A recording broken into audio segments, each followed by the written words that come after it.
چھٹا طبقہ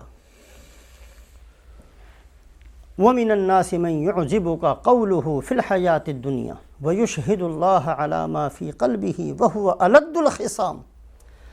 اللہ فرماتے ہیں ایک طبقہ ایسا ہے، ان کا بھی ایمان کا دعویٰ ہے، یہ بھی اپنے آپ کو مسلمان کہتے ہیں، لیکن یہ صرف زبانی جمع خرچ میں ہی اپنے آپ کو پورا کرتے ہیں۔ وَمِنَ النَّاسِ مَن يُعْجِبُكَ قَوْلُهُ، اے محمد صلی اللہ علیہ وسلم ایسی باتیں کریں گے کہ آپ کو بھی ان کی باتیں اچھی لگیں گی۔ کیسا انداز ہے؟ اللہ کے نبی صلی اللہ علیہ وسلم صاحب وحی، اللہ کے نبی صلی اللہ علیہ وسلم کو بھی ان کی باتیں پسند آ جائیں، ایسا انداز۔ باتونی لوگ ہیں، بعض دفعہ باتونی آدمی جھوٹ کو بھی سچ کر کے بتا دیتا ہے، ظالم ہوتا ہے پھر بھی اپنے آپ کو مظلوم ظاہر کر دیتا ہے، شیطان ہوتا ہے پھر بھی اپنے آپ کو پارسا ظاہر کر دیتا ہے، پلے کچھ نہیں ہوتا پھر بھی انداز یہ ہے کہ میں بہت کچھ میرے پاس ہے۔ باتونی آدمی شراق بن اخنس وہ ایسا ہی تھا، مکے کا سردار، اور اللہ پاک نے فرمایا وَمِنَ النَّاسِ مَن يُعْجِبُكَ قَوْلُهُ، اے محمد صلی اللہ علیہ وسلم ایسے بھی لوگ ہوں گے آپ کو بھی ان کی باتیں اچھی لگیں گی، اور وہ قسمیں کھا کر بھی اپنی باتوں کو کریں گے، لیکن اللہ پاک ایسے لوگوں کے ایمان کو نہیں قبول کرتے۔ وَإِذَا قِيلَ لَهُ اتَّقِ اللَّهَ أَخَذَتْهُ الْعِزَّةُ بِالْإِثْمِ فَحَسْبُهُ جَهَنَّمُ وَلَبِئْسَ الْمِهَادُ،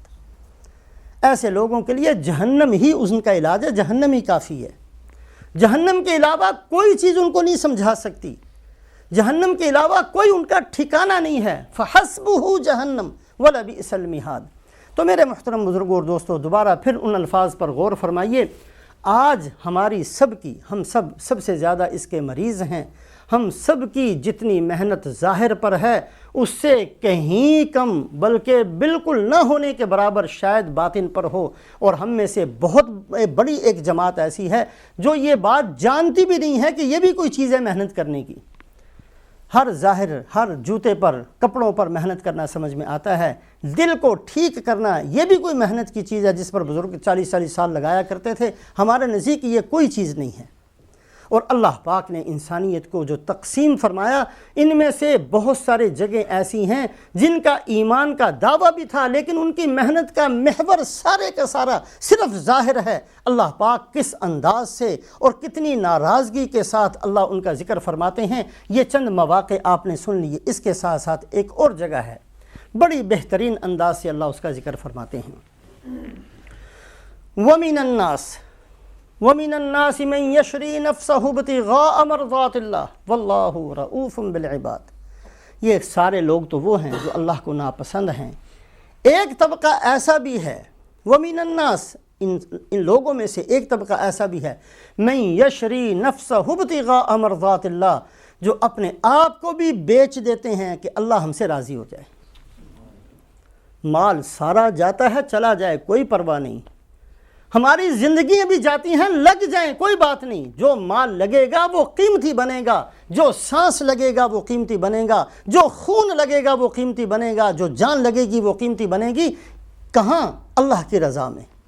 وَمِنَ النَّاسِ مَن يَشْرِي نَفْسَهُ ابْتِغَاءَ مَرْضَاتِ اللَّهِ، ایسے بھی میرے بندے ہیں جو اپنی جانوں کی پرواہ نہیں کرتے ہیں اور اپنی جانوں کا سودا کیے ہوئے بیٹھے ہیں۔ ہماری جانیں ہم سے لے لو، اللہ ہم سے راضی ہو جائے، ہم دنیا میں کچھ نہیں چاہتے، کچھ نہیں مانگتے، ہمیں کچھ نہیں چاہیے، اے اللہ صرف تجھے راضی کرنا چاہتے ہیں، کچھ نہیں چاہتے اس کے علاوہ۔ ایسے بھی ہیں۔ حضرت صہیب رومی رضی اللہ تعالیٰ عنہ ہجرت فرمائی، اللہ کے نبی صلی اللہ علیہ وسلم پر وحی آئی، آپ نے ہجرت فرمائی، پھر ہجرت کا حکم آیا، سارے مکے والوں ہجرت کرو۔ اب یہ ہجرت کے لیے مکہ سے نکلے ہیں، تھوڑا سا باہر نکلے، مکے والوں نے پکڑ لیا اور پکڑ کر کہا کہ ہم تو تمہیں نہیں جانے دیں گے، اس لیے کہ آج جو تمہارے پاس مال ہے یہ مال تم اپنے گھر سے نہیں لے کر آئے، تم تو روم کے رہنے والے ہو، تم نے مکے میں رہ کر یہ مال کمایا ہے، ہم تو تمہیں نہیں جانے دیتے۔ انہوں نے کہا کہ دیکھو دو باتیں ہیں، ایک تو یہ ہے کہ میں تم سے مقابلہ کروں، مقابلہ کرو گے تو یاد رکھنا کہ مجھ سے زیادہ تیر انداز کوئی نہیں ہے، تیر میرے پاس بہت ہیں، تم میں سے ایک بھی زندہ نہیں بچے گا، میں نے سب کا نشانہ باندھ کر سب کو ختم کر دینا، پھر تمہاری مرضی مجھے مارنا جو چاہے کر دینا۔ اللہ کا حکم ہے، اس کو تو میں نے ہر حالت میں پورا کرنا ہے۔ دوسری صورت یہ ہے کہ میں تمہیں بتا دیتا ہوں میں نے مال کہاں رکھا ہوا ہے، میرا گھر فلانی جگہ پر، میرا مال فلانی جگہ پر، میں اپنے کپڑے بھی اتار کر دے دیتا ہوں، سارا جو کچھ میں نے کمایا سب کا سب تمہیں دینے کے لیے تیار، اللہ کا حکم میں نے پورا کرنا ہے، میرے درمیان رکاوٹ نہ بنو، اللہ کے حکم کو پورا کرتے ہوئے مجھے مدینہ پہنچنے دو۔ ان کا جی ٹھیک ہے، اور ہمیں مال چاہیے، اس میں تو جان کا بھی خطرہ تھا اور مال بھی پتہ نہیں ملتا کہ نہ ملتا، اس میں مال مل رہا ہے۔ وہ سارے تیار ہو گئے اور انہوں نے صحیح جہاں جہاں مال رکھا تھا سارے کا سارا بتا دیا، سب تم لے لو۔ انہوں نے جا کر مال لیا۔ اب یہ اکیلے خالی ہاتھ مدینہ منورہ پہنچے، آپ صلی اللہ علیہ وسلم کی خدمت میں ابھی پہنچے ہیں تو آپ نے فرمایا ربح البیع یا ابا یحییٰ، ربح البیع یا ابا یحییٰ، اے ابو یحییٰ، اے صہیب، بڑے نفع کی تجارت کر کے آئے ہو، بڑے نفع کا سودا کر کے آئے ہو۔ کیا سودا کر کے آئے؟ وہ تو دے کر آئے سب کچھ، پلے کچھ بھی نہیں چھوڑا، پیسہ دے آئے، ٹکا جو کچھ تھا سب کچھ دے کے آئے۔ لیکن اللہ کے نبی فرماتے ہیں ربح البیع یا ابا یحییٰ، اے صہیب، بڑے نفع کا کاروبار کر کے آئے، بڑے نفع کا سودا کر کے آئے۔ اس پر اللہ پاک آیت شریفہ نازل فرماتے ہیں وَمِنَ النَّاسِ مَن يَشْرِي نَفْسَهُ ابْتِغَاءَ مَرْضَاتِ اللَّهِ، اللہ کے کچھ ایسے بندے بھی ہیں جو اپنی جانوں کو بھی بیچ دیتے ہیں صرف اس لیے کہ میرا رب مجھ سے راضی ہو جائے، کچھ نہیں چاہیے ہمیں، ہم دنیا سے جائیں تو اللہ مجھ سے راضی ہو۔ حضرت شیخ سعدی رحمۃ اللہ علیہ فرمایا کرتے تھے اے انسان، جب تو دنیا میں آیا تھا تو حالت یہ تھی کہ تو رو رہا تھا اور سارے ہنس رہے تھے۔ بچہ پیدا ہوتا ہے تو بچہ روتا ہے، پیدا ہوتے ہی روتا ہے، لیکن جس گھر میں بچے کی پیدائش ہوتی ہے سب ہنستے ہیں، باپ بھی ہنسا ماشاءاللہ جی بیٹا ہوا، ماں ہنستی ہے، بہن بھائی سب خوش ہوتے ہیں، رشتہ دار سب خوش ہوتے ہیں۔ شیخ سعدی فرماتے ہیں انسان، جب تو دنیا میں آیا تو حالت یہ تھی کہ تو رو رہا تھا اور تیرے رونے پر سارے ہنس رہے تھے، ایسی زندگی گزار کہ جس دن تو دنیا سے جائے ساری دنیا رو رہی ہو اور تو ہنس رہا ہو، سارے رو رہے ہوں۔ ایک نیک آدمی چلا گیا، جب ایک نیک آدمی مرتا ہے آسمان بھی روتا ہے، زمین روتی ہے، وہ جگہ روتی ہیں جہاں یہ سر جھکا کر عبادت کیا کرتا تھا، وہ راستے روتے ہیں جہاں سے یہ چلا کرتا تھا، زمین آسمان روتے ہیں، فرشتے افسردہ ہوتے ہیں جو ہم اس کا نامہ اعمال لے کر جایا کرتے تھے، اور یہ خوش ہو کر جاتا ہے، خوش ہو کر میں اللہ سے میری ملاقات ہوگی، میری ملاقات ہوگی۔ اس ملاقات کے اندر ایسی خوشی ہوتی۔ رسول پاک علیہ السلام نے ایک موقع پر فرمایا کہ جو آدمی من احب لقاء اللہ احب اللہ لقاءہ ومن کرہ لقاء اللہ کرہ اللہ لقاءہ، جو اللہ سے ملنا چاہتا ہے اللہ بھی اس کی ملاقات کو بڑا پسند کرتے ہیں، جو اللہ کی ملاقات پسند نہیں کرتا اللہ بھی اس کی ملاقات پسند نہیں کرتے۔ حضرت عائشہ رضی اللہ عنہ فرمانے لگی یا رسول اللہ یہ تو بڑا مشکل مسئلہ ہو گیا،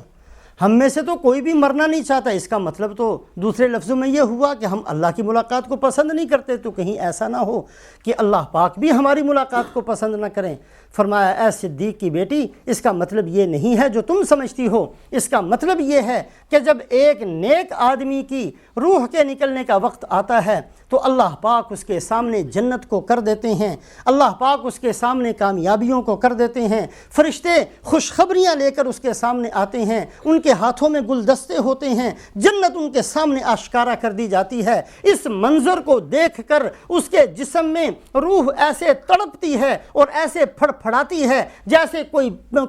پرندہ پنجرے کے اندر پھڑپھڑاتا ہے، اور جب اس کو نکالا جاتا ہے تو ایسے نکل کر فوراً چلی جاتی ہے اور اللہ کی ملاقات کو پسند کرتی ہے اور اللہ بھی اس کو ملنا چاہتے ہیں۔ تو شیخ سعدی فرماتے ہیں دنیا سے ایسے جاؤ کہ تم ہنس رہے ہو اور سارے رو رہے ہوں تمہاری جدائی پر۔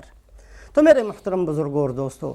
یہ ایک بہت ہی قابل غور مضمون ہے کہ ہم اپنی محنتوں کا کچھ حصہ اپنے باطن کے لیے بڑھائیں،